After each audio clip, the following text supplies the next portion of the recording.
नमस्ते। आज हम मध्यकालीन भारतीय इतिहास के एक बहुत ही महत्वपूर्ण अध्याय की गहराई में उतरेंगे। जी, आज हम बात करेंगे उन शुरुआती हमलों की जिन्होंने दिल्ली सल्तनत की नींव रखी। हमारा मकसद सिर्फ घटनाओं को दोहराना नहीं है, बल्कि हम दिए गए स्रोतों का विश्लेषण करके ये समझेंगे कि कैसे ये सब हुआ।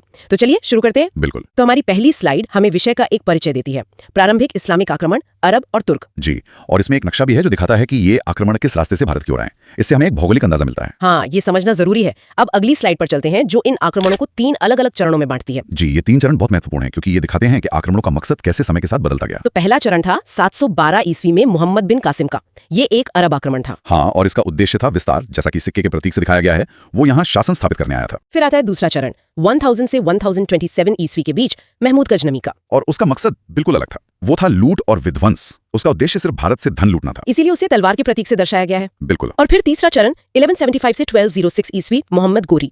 इसका लक्ष्य था एक स्थायी साम्राज्य की स्थापना। जी, जैसा कि नींव के पत्थर के प्रतीक से स्पष्ट है।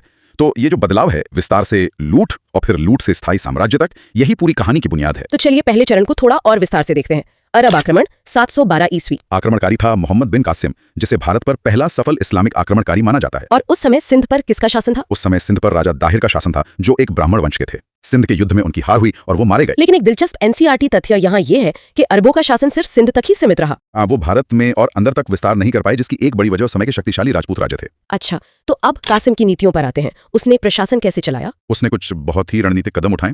राजस्व के लिए उसने भारत में पहली बार जजिया कर लागू किया। ये वही कर है जो गैर मुस्लिमों से लिया जाता था, है ना? जी बिल्कुल, लेकिन प्रशासन में उसने ज्यादा दखल नहीं दिया। उसने स्थानीय प्रशासन, खासतौर पर ब्राह्मणों को उनके ऊंचे पदों पर बनाए रखा। और धार्मिक नीति कैसी थी? उसकी धार्मिक नीति भी कह सकते हैं कि थोड़ी उदार थी।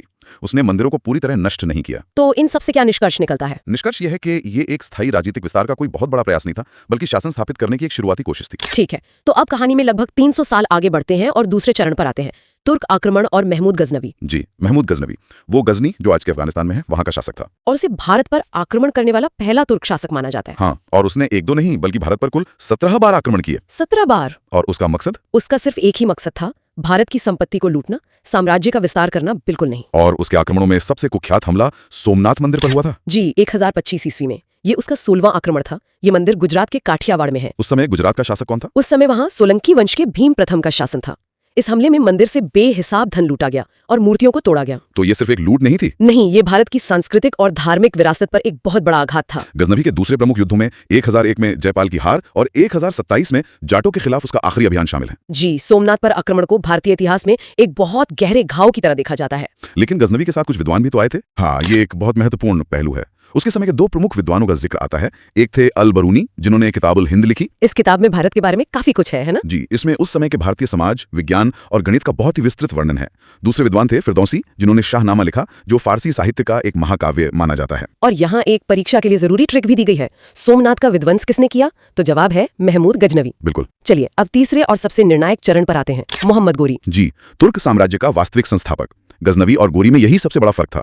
गजनवी एक लुटेरा था, जबकि गोरी एक साम्राज्य निर्माता, एक एम्पायर बिल्डर था। उसने शुरुआत कैसे की? उसने 1175 में मुल्तान पर सफलतापूर्वक विजय प्राप्त की, लेकिन 1178 में गुजरात अभियान में उसे नाइकी देवी के हाथों एक बड़ी हार का सामना करना पड़ा। और फिर आता है भारतीय इतिहास का एक बहुत ही प्रसिद्ध युद्ध, तराइन का प्रथम युद्ध, 1191 ईस्वी। जी, ये युद्ध पृथ्वीराज चौहान तृतीय और मोहम्मद गोरी के बीच लड़ा गया, और इस पहले युद्ध में पृथ्वीराज चौहान की जीत हुई। गोरी का क्या हुआ? मोहम्मद गोरी बुरी तरह घायल हुआ और उसे युद्ध के मैदान से भागना पड़ा। ये भारत में उसकी दूसरी बड़ी हार थी। लेकिन गोरी ने हार नहीं मानी। वो ठीक 1 साल बाद फिर वापस आया। हाँ, 1192 में। और तराइन का ये दूसरा युद्ध भारतीय इतिहास का एक निर्णायक मोड़ साबित हुआ। इस बार क्या हुआ? इस बार मोहम्मद गोरी की जीत हुई और पृथ्वीराज चौहान पराजित हुए। और इस युद्ध का ऐतिहासिक महत्व क्या था? इसी युद्ध ने भारत में तुर्क शासन की आधारशिला रखी। यहीं से दिल्ली सल्तनत का रास्ता साफ हुआ। तराइन के बाद गोरी रुका नहीं। उसका अगला कदम था चंदावर का युद्ध, 1194 में। जी, ये युद्ध कन्नौज के राजा जयचंद के विरुद्ध था, जो गढ़वाल वंश के थे। इस युद्ध में जयचंद की भी हार हुई और उनकी मृत्यु हो गई। इस जीत का क्या असर हुआ? इस जीत के साथ ही पूरी गंगा घाटी तुर्कों के अधीन आ गई, जिससे उनका नियंत्रण और भी ज्यादा मजबूत हो गया। गोरी ने अपने जीते हुए इलाकों का क्या किया? उसके तो कोई पुत्र नहीं थे। सही कहा, उसके कोई पुत्र नहीं थे। इसलिए उसके साम्राज्य को उसके सबसे वफादार दासों ने संभाला। कौन था ये दास? सबसे प्रमुख था कुतुबुद्दीन ऐबक, जो दिल्ली सल्तनत का संस्थापक बना। फिर था बख्तियार खिलजी, जिसने पूर्वी भारत में नालंदा और विक्रमशिला विश्वविद्यालयों का विनाश किया। और भी थे? हाँ, यालदौस को गजनी का क्षेत्र मिला और कुबाचा सिंध और मुल्तान का शासक बना। तो अगर हम गजनवी और गोरी की तुलना करें तो क्या मुख्य अंतर थे? देखिए, ये तुलना बहुत स्पष्ट है। महमूद गजनवी का उद्देश्य था धन लूटना। उसने 17 बार आक्रमण किए, मंदिर तोड़े और भारत में कोई साम्राज्य नहीं छोड़ा। और गोरी? वहीं मोहम्मद गोरी का उद्देश्य साम्राज्य का विस्तार करना था। उसने तराइन और चंदावर जैसे निर्णायक युद्ध जीते और भारत में तुर्क शासन की स्थापना की। तो एक सफल लुटेरा था और दूसरा एक दूरदर्शी शासक। बिल्कुल सही। एक ने एक नए युग की शुरुआत की। तो इन सभी आक्रमणों के कुल मिलाकर क्या परिणाम हुए? 3 प्रमुख परिणाम हुए। पहला, राजनीतिक, राजपूतों का आपसी अलगाव खत्म हुआ और उत्तर भारत में पहली बार एक केंद्रीकृत शासन का उदय हुआ। दूसरा, प्रशासनिक स्तर पर। जी, प्रशासनिक रूप से एकता व्यवस्था का विकास हुआ, मतलब अधिकारियों को वेतन के बदले भूमि दी जाने लगी और एक स्थायी सेना की नींव भी रखी गई। और तीसरा परिणाम सांस्कृतिक था। हाँ, एक नई भारतीय इस्लामी संस्कृति का जन्म हुआ और राजकाज की भाषा के रूप में फारसी का आगमन हुआ। चलिए अब कुछ परीक्षा उपयोगी तथ्यों को जल्दी से दोहरा लेते हैं, एक रैपिड फायर राउंड की तरह। जरूर। प्रथम इस्लामिक आक्रमणकारी मोहम्मद बिन कासिम 712 ईस्वी। प्रथम तुर्क आक्रमणकारी महमूद गजनवी सोमनाथ लूट कब हुई? 1025 ईस्वी में, भीम प्रथम के समय। किताब उल हिंद का लेखक अल बरूनी तराइन का दूसरा युद्ध 1192 ईस्वी, जिसने तुर्क शासन की नींव रखी। और दिल्ली सल्तनत का संस्थापक कुतुबुद्दीन ऐबक। बहुत बढ़िया। तो यहीं से हम दिल्ली सल्तनत के युग में प्रवेश करते हैं। जी, इसका शासनकाल 1206 से 1526 ईस्वी तक रहा।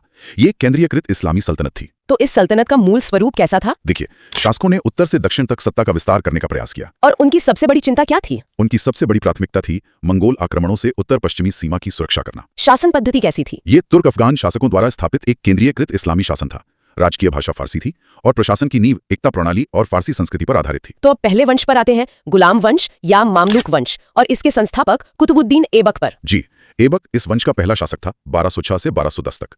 उसकी उदारता के कारण उसे लाख बख्श की उपाधि दी गई थी। उसकी राजधानी दिल्ली नहीं थी, है ना? नहीं, उसकी राजधानी लाहौर थी। उसने दिल्ली में कुतुब मीनार की नींव रखी, कुव्वतुल इस्लाम मस्जिद और 2.5 दिन का झोपड़ा बनवाया। चौगान यानी आज के पोलो जैसा खेल खेलते समय घोड़े से गिरकर उसकी मृत्यु हो गई। ऐबक के बाद आया इल्तुतमिश, जिसे सल्तनत का वास्तविक संस्थापक माना जाता है। ऐसा क्यों? क्योंकि इल्तुतमिश ने ही सल्तनत को असल में एक व्यवस्थित रूप दिया। उसने सबसे पहले राजधानी को लाहौर से दिल्ली स्थानांतरित किया। और प्रशासनिक सुधार?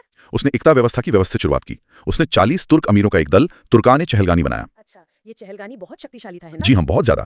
इल्तुतमिश ने मुद्रा प्रणाली में भी सुधार किया और चांदी का टंका और तांबे का जीतल नामक सिक्के चलाए। और उसने भारत को एक बड़े खतरे से भी बचाया था। जी, उसने चंगेज खान के दुश्मन को शरण देने से मना कर दिया और भारत को एक संभावित मंगोल आक्रमण से बचा लिया। इल्तुतमिश के बाद सल्तनत ने 2 बहुत ही अलग तरह के शासक देखे, रजिया सुल्तान और बलबन। जी, पहले रजिया सुल्तान 1236 से 1240 तक, वो भारत की पहली महिला मुस्लिम शासिका थी। मिनहाज सिराज जैसे इतिहासकार ने भी उसे एक योग्य शासक बताया। तो फिर उसका पतन क्यों हुआ? उसका पतन तुर्क अमीरों के विरोध के कारण हुआ। उन्हें एक महिला का शासन करना मंजूर नहीं था। और फिर आया बलबन। हाँ, गयासुद्दीन बलबन। उसने लौह एवं रक्त की कठोर नीति अपनाई। सुल्तान बनते ही उसने सबसे पहले उसी चहलगानी का अंत किया।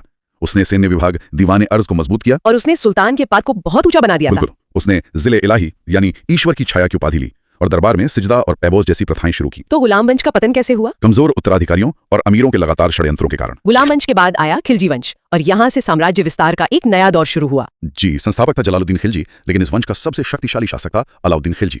उसके प्रमुख युद्धों में गुजरात, रणथंबोर और चित्तौड़ की विजय शामिल है। और उसने दक्षिण भारत में भी अभियान भेजे थे। हाँ, उसने अपने सेनापति मलिक काफूर के नेतृत्व में दक्षिण भारत में सफल अभियान भेजे। अलाउद्दीन के समय में ही दिल्ली सल्तनत का सबसे ज्यादा विस्तार हुआ। अलाउद्दीन सिर्फ अपनी जीतों के लिए ही नहीं बल्कि अपने प्रशासनिक और आर्थिक सुधारों के लिए भी जाना जाता है। बिल्कुल। सैन्य सुधारों में उसने दाग और चेहरा की प्रथा शुरू की। दाग और चेहरा, ये क्या था?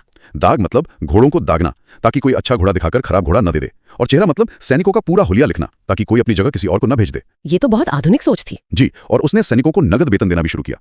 उसने बाजार नियंत्रण प्रणाली लागू की, जिसके लिए शाहना ए मंडी नामक अधिकारी नियुक्त किया। और कर व्यवस्था में भी कुछ बदलाव किए। हाँ, उसने खराज, चराई और गरई जैसे कई नए कर लगाए। ये सारे सुधार सल्तनत को आर्थिक और सैन्य रूप से मजबूत करने के लिए बहुत जरूरी थे। खिलजी वंश के सांस्कृतिक पक्ष की बात करें तो अमीर खुसरो का नाम सबसे पहले आता है। जी, उन्हें तोताए हिंद की उपाधि दी गई थी। उनकी प्रमुख रचनाएं हैं नूह सिपहर, तुगलकनामा और खजाइनुल फुतूह।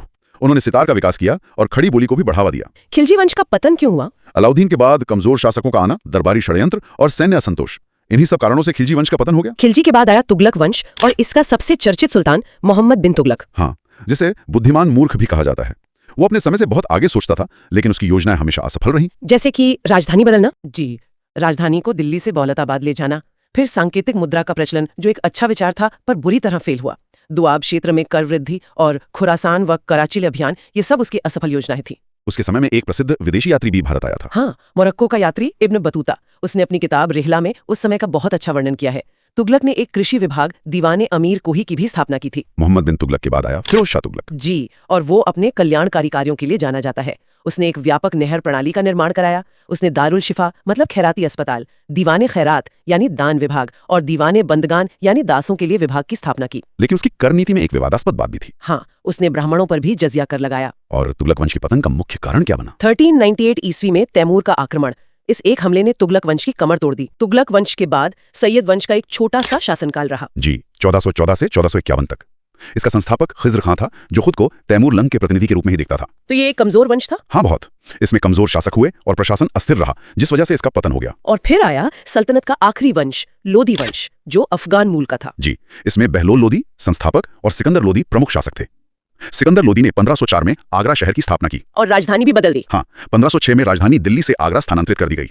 उसने भूमि मापने के लिए गजे सिकंदरी पैमाना शुरू किया। वास्तुकला में भी इस समय कुछ नया हुआ। जी, इस काल में दोहरे गुंबद या डबल डोम की वास्तुकला का प्रयोग शुरू हुआ। और फिर आता है सल्तनत का अंत, पानीपत का प्रथम युद्ध 1526 में। जी, यह युद्ध अंतिम सुल्तान इब्राहिम लोदी और मुगल आक्रमणकारी बाबर के बीच हुआ। और इस युद्ध में लोदी की हार क्यों हुई? बाबर की आधुनिक तोपखाना और तुलुगमा युद्ध नीति के कारण।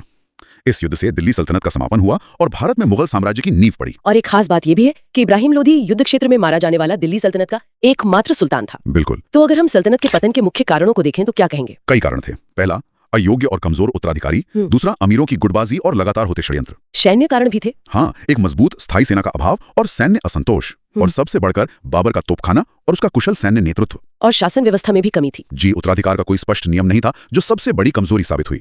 अंत में कुछ महत्वपूर्ण शब्दावली को समझ लेते हैं। एकता का क्या मतलब था? भूमि अनुदान या राजस्व प्रणाली। चहलगानी, 40 तुर्क सरदारों का दल। सिजदा और पायबोस, राज दरबार में झुकने और पैर चूमने की प्रथा, जिसे बलबन ने शुरू किया। जजिया, गैर मुस्लिमों पर लगाया जाने वाला कर। दारुल शिफा, खैराती अस्पताल, जिसे फिरोज तुगलक ने स्थापित किया। और शाहना ए मंडी, बाजार अधीक्षक, जिसकी नियुक्ति अलाउद्दीन ने की थी। तो ये थी प्रारंभिक इस्लामिक आक्रमणों से लेकर दिल्ली सल्तनत के पतन तक की कहानी। हमने देखा कि कैसे आक्रमणों का उद्देश्य समय के साथ बदला और कैसे विभिन्न वंशों ने भारत पर अपनी छाप छोड़ी। जी, और ये भी कि कैसे भारी तकनीकी श्रेष्ठता और आंतरिक कमजोरियां बड़े बड़े साम्राज्यों के पतन का कारण बन सकती हैं। इस पर जरूर विचार कीजिएगा। उम्मीद है कि ये विस्तृत चर्चा आप सबके लिए उपयोगी रही होगी। अगर आपको ये जानकारी पसंद आई तो कृपया इसे लाइक करें, हमारे चैनल को सब्सक्राइब करें, अपनी राय कमेंट्स में बताएं और इसे अपने दोस्तों के साथ साझा करना न भूलें। धन्यवाद।